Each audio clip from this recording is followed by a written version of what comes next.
I'll just say this. I've been involved with Singularity pretty much from the outset because of one reason.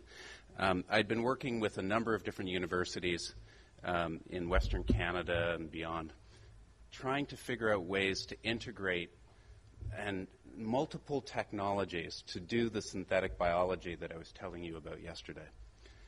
And it's actually really difficult because universities are structured in silos, and they're really, really siloed. They have buildings that separate one group of people from another.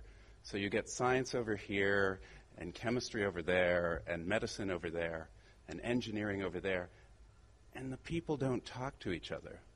So it's really hard to go and create new technologies that depend on the convergence of multiple systems.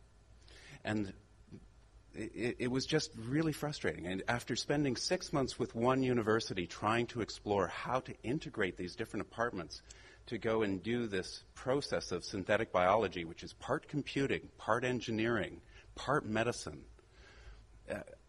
the only option was to create a new department where you could put all the different components into one place. And of course, all the deans of all those departments resisted that. So having been a little frustrated, I thought, I didn't know what to do. And then a friend that I'd met a couple of years before and helped out started texting me these pictures from a meeting he was at in California. And it was the meeting where they brought together 40 leaders in technology to consider making a new university. And I thought the name was terrible. It came loaded with a whole bunch of stuff that people didn't understand. Is it physics? Is it what? But the vision was amazing. It was just, don't look backwards. Go and build a new university for fast-changing technologies. Literally, technologies that are changing very quickly. Embrace them and go look forward.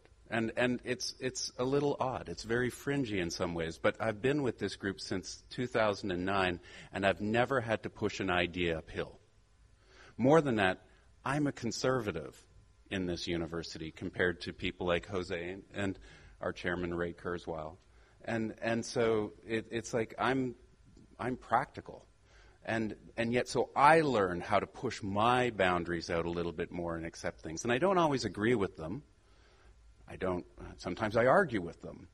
But at the same time, I really have to accept that they have vision that is becoming really a fearlessness in looking to the future that is really difficult to find in conventional universities today.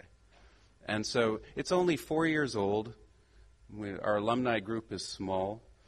But it's powerful, it's growing. We're still learning how to go and actually scale it so more people can access the courses and instructions on the web.